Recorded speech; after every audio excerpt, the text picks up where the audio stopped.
Shalom, shalom bien-aimés, nous sommes sur la partie 2 de notre vidéo sur comment préparer un enseignement. Nous avons compris que tout élu de Dieu, celui qui a été choisi avant la fondation de ce monde, doit passer par la formation avant de rentrer dans le champ de bataille. On n'envoie jamais un soldat au combat sans pour autant passer par la formation. Donc, nous sommes élus avant la fondation de ce monde. Nous sommes choisis selon Éphésiens chapitre 1, verset 4, verset 11, selon 1 Pierre chapitre 1, verset 20. Nous sommes élus avant la fondation de ce monde. Tout comme un bébé qui est dans le sein de sa maman a été choisi avant qu'il soit dans le sein de sa maman. Mais que cela, pour que nous puissions, qu'à cela ne tienne, pour que nous puissions voir ce bébé, il faut qu'il soit d'abord formé. Et nous voyons dans le sein de sa maman comment la formation commence par le cœur, commence par le dessin de la tête, les yeux, les oreilles, la bouche et le nez. Et tout cela pour nous enseigner. C'est pourquoi la Bible dit que la nature doit nous enseigner afin de comprendre les choses surnaturelles. Donc déjà par là, nous comprenons que pour avoir un bébé, il faut, malgré qu'il soit dans le sein de sa maman, malgré que la sémence soit choisie avant, mais il faut que cet enfant passe par la formation. Et après la formation, nous avons un bébé. Et même pendant son âge de l'enfance, nous voyons comment l'enfant doit passer par des formations pour arriver à un âge donné. Et déjà par là, nous comprenons que la formation est vraiment capitale dans la vie de chaque personne. Moïse était un élu. Écoute-moi bien, bien-aimé. Moïse était un élu de Dieu. Il a été choisi de Dieu. Mais Dieu n'a pas empêché que Moïse puisse passer pendant 40 ans dans la maison de Pharaon. C'était pour son instruction, c'était pour sa formation. Parce que Dieu avait une mission à accomplir avec Moïse. Cela n'a pas empêché Moïse d'aller dans le pays de Madian pour aller passer 40 ans avec Jéthro, son beau-père. Là-bas, il a appris comment paître des brebis. Tout ça faisait partie de la formation de Dieu. Et quand Dieu l'appelle, c'est-à-dire qu'il a compris que Moïse avait respecté tous les échelons de la formation dans sa vie. Il avait étudié, il est passé à l'école, il a appris beaucoup de choses. C'est Actes des Apôtres chapitre 7 qu'on nous dit. Il était instruit selon la sagesse égyptienne. Il était fort en parole. Puissant en parole et puissant en œuvre. Donc après cette instruction, il doit aussi aller s'instruire chez Jéthro à Madian. Et là-bas, il a appris ce qu'il n'avait pas appris en Égypte. C'était d'apprendre comment être berger. Parce que la mission était de conduire un peuple. La première phase était de retourner, se confronter avec Pharaon. Il fallait avoir les arguments, il fallait avoir un niveau donné pour tenir face à face avec Pharaon. Et ça, il a fait pendant 40 ans. La deuxième phase, c'est qu'il fallait se comporter comme un père, comme un bon berger pour la conduite du peuple de la sortie d'Égypte jusqu'à Canaan. Et ça, il a appris dans le pays de Madian. C'est pourquoi nous disons que la formation est capitale pour la vie de celui qui est élu. Ce n'est pas parce que tu as été choisi avant la fondation de ce monde que tu dois marcher sur l'enseignement, que tu dois bafouer l'instruction. Non, c'est obligatoire pour un élu. Ok? Donc c'est pourquoi nous sommes là pour essayer un peu de donner avec le peu de talent que Dieu nous a donné, essayer un peu de donner ce qui est nécessaire pour la vie d'un élu. Nous avons l'exemple des apôtres. Les apôtres ont été choisis. Ok? Ils ont été élus selon Jean 17, verset 12 au verset 18. Non, selon Jean 17, verset 12, selon Jean 18, verset 9. Ces deux versets nous prouvent que les apôtres ont été choisis avant la fondation de ce monde. C'est Christ qui le dit lui-même. De ce que tu m'as donné, je les ai conservés, je les ai gardés. Donc c'est Dieu qui avait déjà choisi les 12 disciples, y compris Judas Iscariote. Mais qu'est-ce qui se passe? C'est que Jésus qui vient lui-même, c'est lui qui les avait appelés, il leur forme pendant 3 ans et demi. Pourtant, il pouvait directement communiquer le Saint-Esprit dans la vie de ceux qu'il avait choisis. Mais il doit passer par la formation. C'est pour nous montrer que nous ne pouvons pas commencer le travail de Dieu sans pour autant passer par la formation. La formation est nécessaire et obligatoire pour chaque élu. Et pour notre formation, nous devons passer par le pied de quelqu'un. Nous devons passer par un homme. Nous avons l'exemple de Paul. Paul qui est appelé par Dieu, par Jésus sur le chemin de Damas. Il dit, Saul, Saul, pourquoi me persécutes-tu? Il appelle, mais il envoie devant Ananias pour qu'il puisse comprendre qu'un homme est toujours utile pour comprendre les choses spirituelles. Un aîné est toujours utile pour la marche. Et vous voyez la vie de cet homme, il n'a pas été avec Jésus, mais il était avant Jésus au pied de Gamaliel.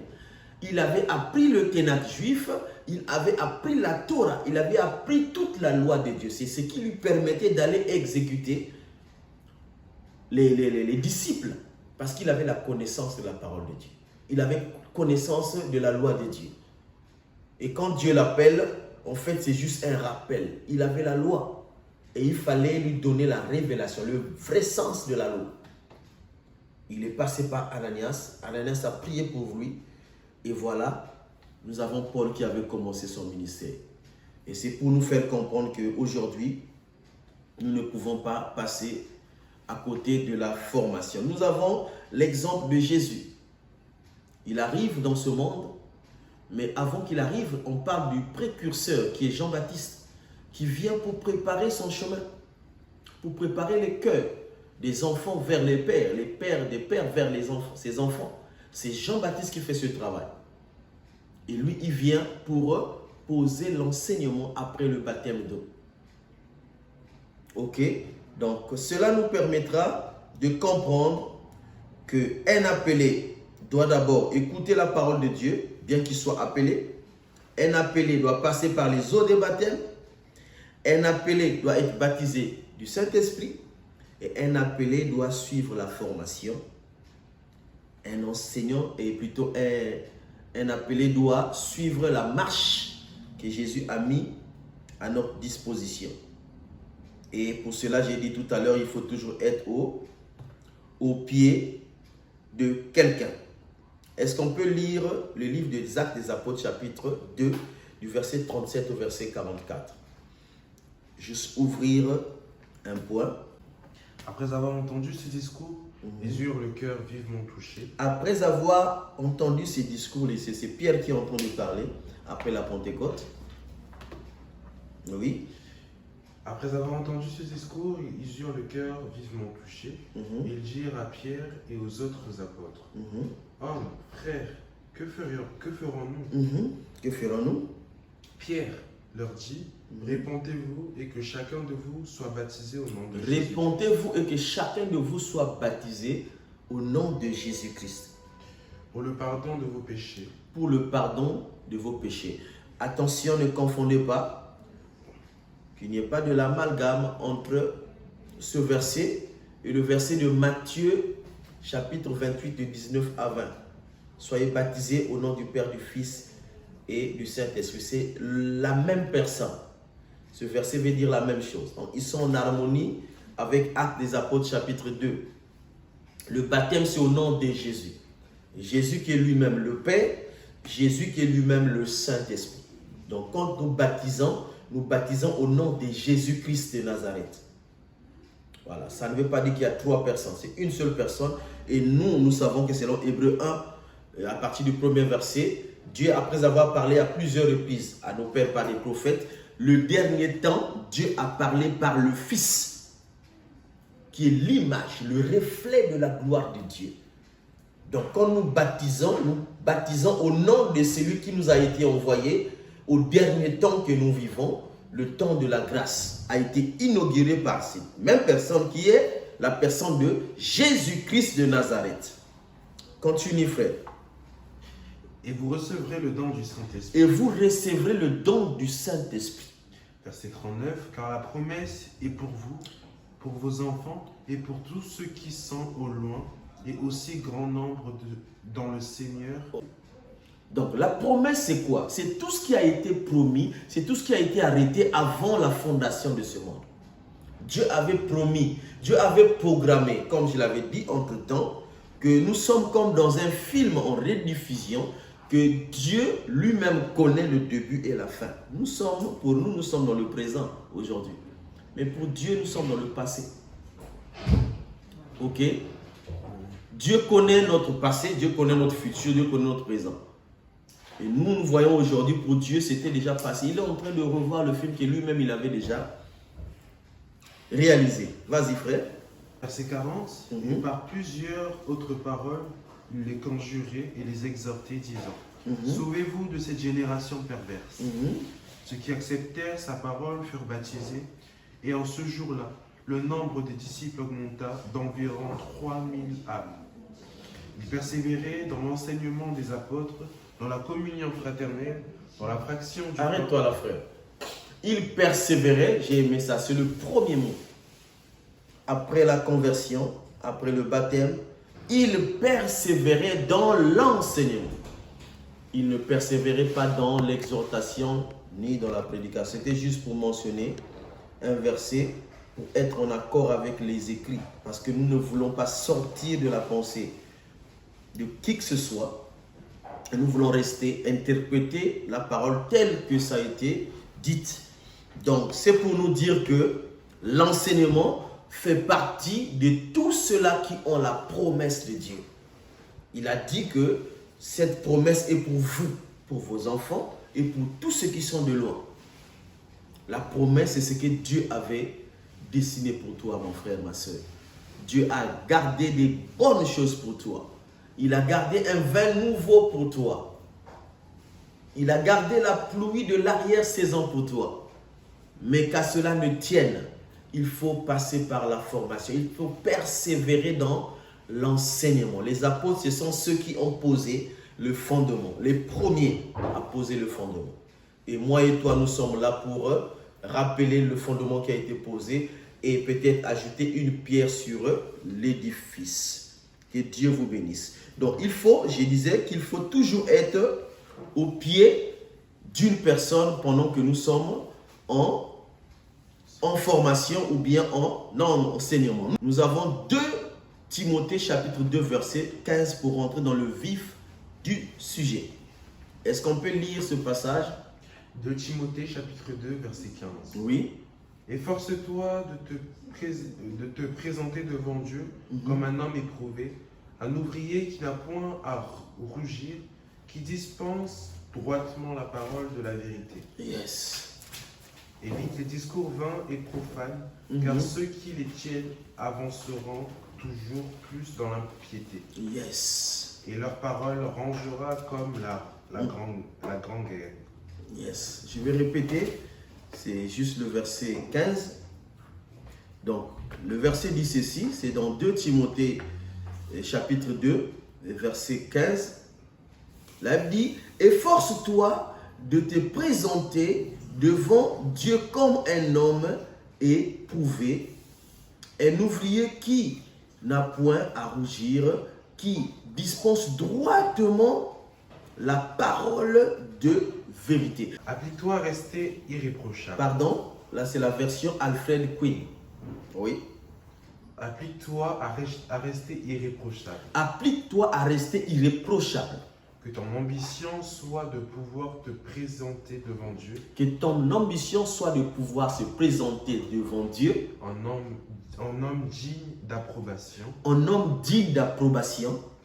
Efforce-toi d'être à ses yeux un bon ouvrier Efforce-toi d'être à ses yeux un bon ouvrier qui n'a pas à rougir de son ouvrage, n'ayant jamais dévié du droit chemin, ne pas parler de n'importe quoi, ne pas parler de ton père, ni de ta mère, ni de ta vie, ni de la vie des autres, mais de parler que de la parole de Dieu. dans l'annonce de la parole de vérité, Oui. un entendant qui a dispensé cette parole avec droiture en la communiquant à chacun selon ses besoins. Selon ses besoins, j'aime ça. Un intendant, tu peux répéter à partir d'un intendant? Un intendant qui a dispensé cette parole avec droiture. Un intendant qui a dispensé cette parole avec droiture. En la communiquant à chacun selon ses besoins. En la communiquant à chacun selon son besoin. Voilà. Nous avons ici le mot intendant, nous avons ici le mot selon son besoin, nous avons ici le mot communiquer. Ok? Ici dans la première version qui est 8 secondes, il est écrit: efforce-toi de te présenter devant Dieu comme un homme éprouvé.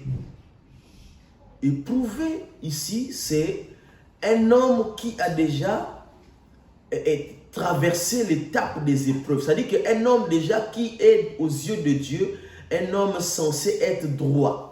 Un homme qui a respecté la procédure de Romains 8, verset 28 au verset 29, qui est passé par l'étape de la justification.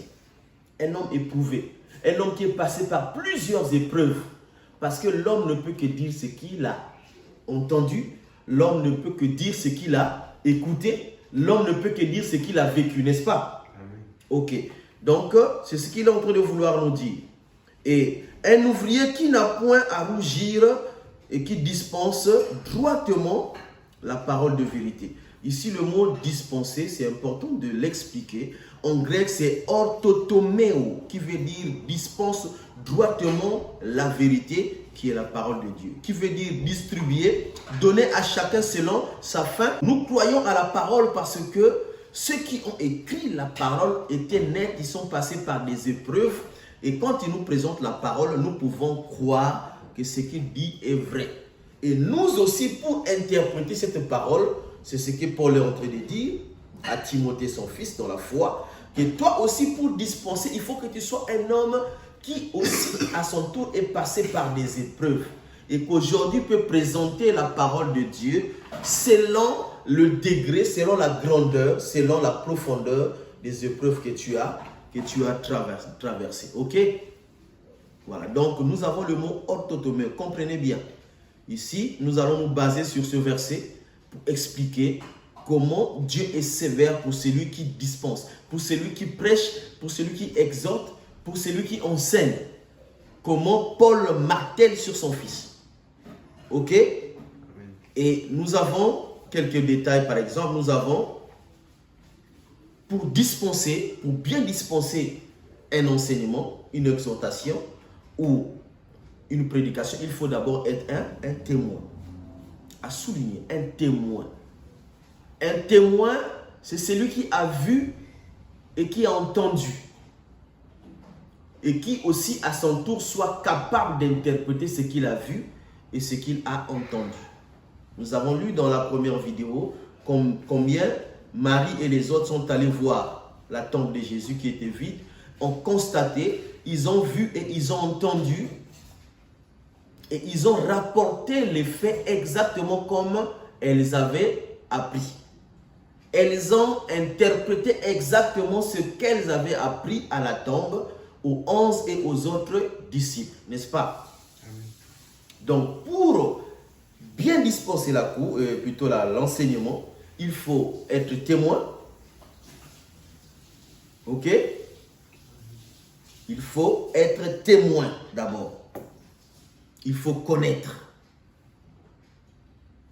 N'est-ce pas? Amen. Nous avons Jean chapitre 16, verset 13. Chapitre 15, verset 26. Oui. Quand sera venu le consolateur, que je vous enverrai de la part du Père, l'esprit de vérité qui vient du Père, il rendra témoignage de moi, et vous aussi, vous rendrez témoignage parce que vous êtes avec moi dès le commencement. Lis d'autres versets, chapitre 16, verset 13. Jean chapitre 16, verset 13.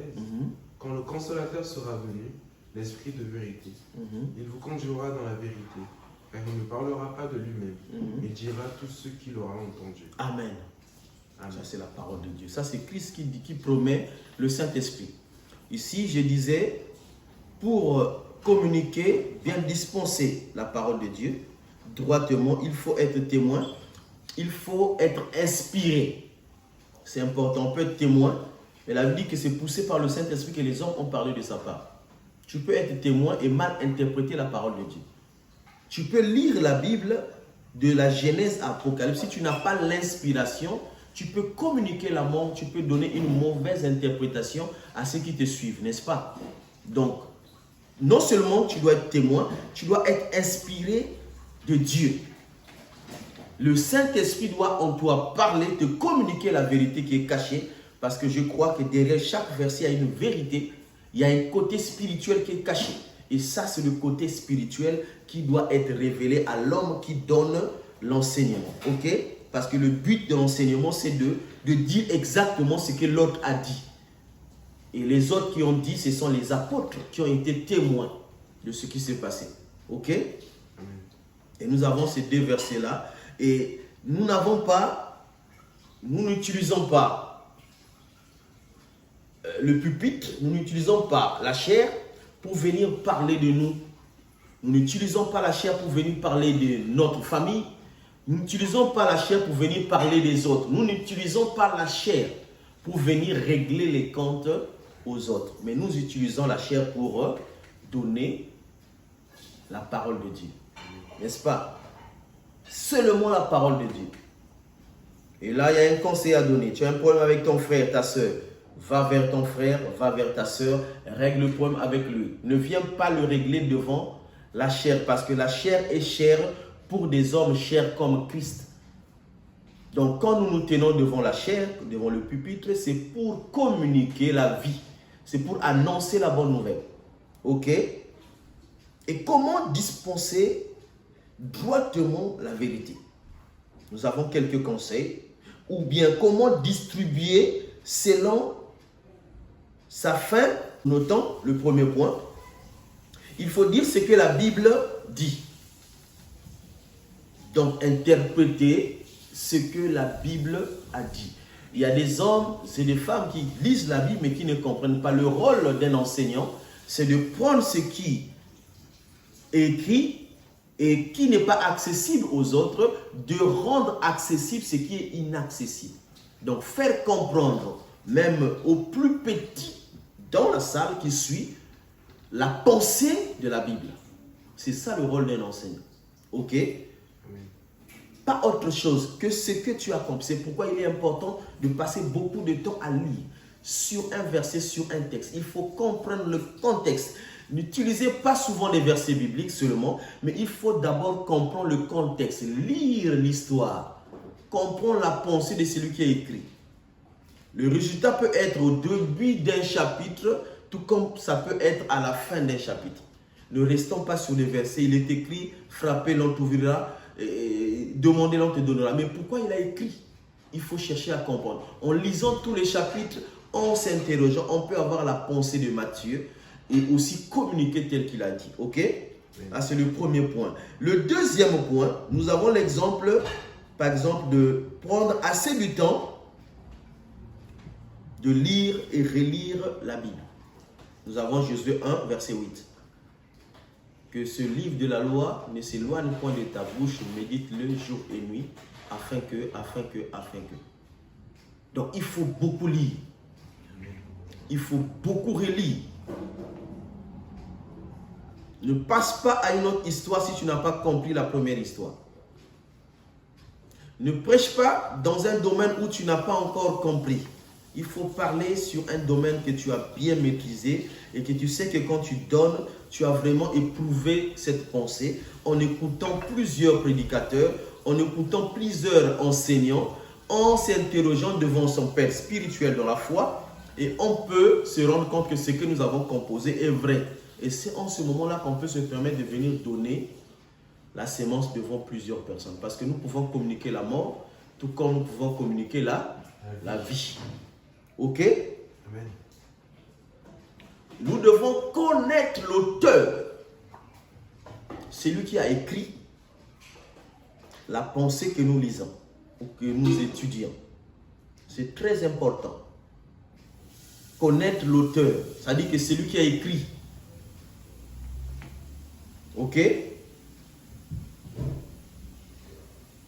Nous avons l'exemple d'un auteur dans la Bible, Paul, qui est notre messager. C'est un exemple. Je lis les livres de Corinthiens, je sais que je suis dans le livre de Corinthiens, mais c'est Paul. Je peux dire, Paul a dit dans le livre de Corinthiens, pendant que je prêche. Ok? C'est préciser un peu, faire comprendre aux hommes qui t'écoutent aussi que tu es vraiment dans la matière, dans ce que tu parles. Ok? Nous sommes dans ce que Paul a dit dans le livre de 1 Corinthiens chapitre 7 verset 10. Tu as la précision dans ce que tu dis. Ok? Et savoir à qui ce message est adressé. C'est-à-dire que quand Paul a écrit, il a écrit à qui? Il est important de comprendre, de souligner tous ces éléments. Parce que tout ce qui est écrit n'est pas pour la France. Tout ce qui est écrit n'est pas pour l'Italie. Ok? C'est pourquoi nous avons les contrées. Paul écrivait les épîtres. Ça concernait les problèmes qui se passaient dans chaque réalité, qui se passait dans chaque contrée. Nous n'avons pas les mêmes réalités avec, par exemple, le Congo-Brazzaville. J'ai vu les prédicateurs parler, même pour avoir un passeport, on prie, on jeûne pour avoir un passeport. Ici, tu amènes un tel évangile, les gens vont te regarder, eh bien, tu vas paraître ridicule devant les gens. Parce que le passeport, il faut préparer un dossier, fournir à la mairie, ou bien à la préfecture, n'est-ce pas? Ou bien pour les immigrés, aller à ton ambassade, formuler un dossier. Il n'y a pas à prier là-dessus. Ok? Et donc, chaque message correspondait à la contrée, à la réalité de ce qui se passait. Pour travailler ici en France, on n'a pas besoin de prier. Il suffit de constituer un dossier. Tu déposes ton dossier, il n'y a pas d'injustice. On t'appelle. Il n'y a pas de tonton là-bas, il n'y a pas de grand-père, il n'y a pas de je ne sais pas qui. On t'appelle, on ne te connaît pas, ils ont besoin d'embaucher quelqu'un, ils t'embauchent. Ok? Donc, savoir la demande, à qui ce message est adressé. Quand tu le sauras, maintenant tu peux t'approprier du message. Mais après, il faut d'abord comprendre le but. Pourquoi Paul écrit aux Corinthiens. Ok? Ça, c'est connaître l'auteur et le message adressé. Nous avons 1 Corinthiens chapitre 5 verset 1. On peut lire rapidement. On entend dire généralement qu'il y a parmi vous de la débauche, et une débauche telle qu'elle ne se rencontre même pas chez les païens. C'est au point que l'un de vous a la femme de son père. Et vous êtes enflé d'orgueil, et vous n'avez pas été plutôt dans l'affliction, afin que celui qui a commis cet acte soit... Non, ça va, c'était juste le verset 1. Je vais relire. On entend dire généralement qu'il y a parmi vous de la débauche, et une débauche telle qu'elle ne se rencontre même pas chez les païens. Les païens, ce sont ceux-là qui n'ont pas encore reçu Jésus. C'est au point que l'un de vous a la femme de son père. Ça, c'est où? C'est à Corinthe. Ok? Ce n'était pas le même problème à Galate. Ok? Ce n'était pas le même problème à Éphèse. Donc, chaque contrée avait ses réalités. Donc, quand nous composons un message, quand nous préparons un message, nous devons donner le pain quotidien ou selon sa faim. Tous nous n'avons pas les mêmes convictions, tous nous n'avons pas les mêmes coutumes, tous nous n'avons pas les mêmes façons de voir les choses. Quand tu donnes un message, tu vas aller prêcher aux États-Unis, tu dois étudier la réalité de la contrée aux États-Unis et ton message doit correspondre par rapport à leur situation. Ok? Et ça, c'est très important pour un missionnaire, surtout pour ceux qui sont habitués à prêcher à un même endroit. Ils ont des difficultés. Il prend un message qu'il prêche d'habitude en France, il l'amène en Afrique, voilà. Nous allons parler, je ne sais pas, tu prends le même thème que tu prêches souvent en France, et si ce thème ne cadre pas avec les réalités, ça peut causer problème. N'accusons pas le Saint-Esprit pour des choses que nous pouvons aussi régler parce que nous sommes habités par le Saint-Esprit et nous avons la capacité de nous orienter, d'étudier, poussé par le Saint-Esprit. Ok? Ok? Amen. Donc là-bas, le problème, c'était l'inceste. Ok?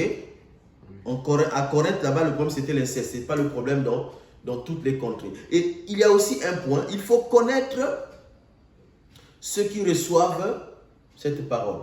Ceux qui reçoivent, c'est les Corinthiens. Ok? Quand tu as ces éléments, mon frère, ma soeur, tu peux facilement travailler sur ton message. Tu as la personne qui a écrit, tu as la personne qui reçoit et tu as le contenu, c'est-à-dire le message qui est adressé. Ok? Amen. Tu peux régler plusieurs problèmes par cet exemple-là. Connaître le temps et la période où ce message a été adressé. C'est très important. Quand tu lis un texte, tu dois connaître. J'ai l'habitude de dire aux élèves de l'école des disciples de non seulement avoir les Bibles, mais surtout, non seulement d'avoir les Bibles ordinaires, mais surtout d'avoir les Bibles d'études. C'est important. Parce que dans les Bibles d'études, tu as la concordance biblique, tu as le dictionnaire biblique, et aussi, en dehors de cette Bible, acquérir, acheter. Vous savez, quand vous avez envie de faire quelque chose, vous avez envie de vous habiller, d'être propre devant les gens, vous achetez les habits, n'est-ce pas? Vous avez envie d'aller à l'école, il faut acheter les cahiers, les livres, la documentation pour vos études. Et quand vous voulez faire mieux, vous voulez travailler, être un enseignant de la parole de Dieu, il faut acheter, vraiment acheter des documents. Il faut se documenter, écouter les hommes de Dieu qui ont parlé. J'ai des livres.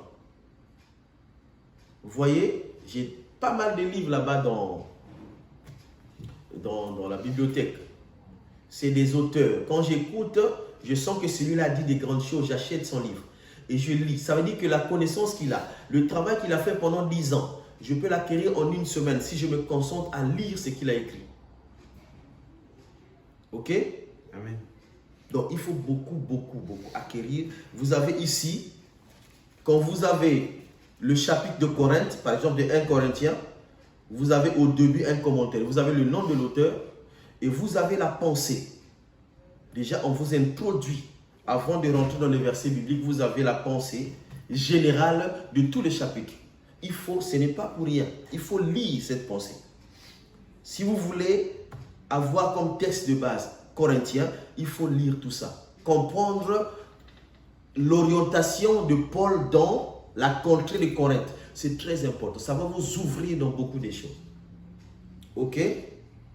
Voilà. Donc, voilà un peu sur la deuxième partie, ce qu'on avait à donner par rapport à comment préparer un message.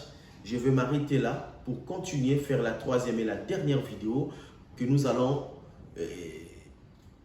étudier comment, au fur et à mesure, introduire un message, développer un message et conclure un message. Et ensuite, nous verrons par quelle manière faire dispenser un enseignement droitement selon ce qui est écrit dans la parole de Dieu. Que Dieu vous bénisse. À nous revoir à la troisième vidéo. Shalom, shalom, shalom, la paix du Seigneur. Merci beaucoup.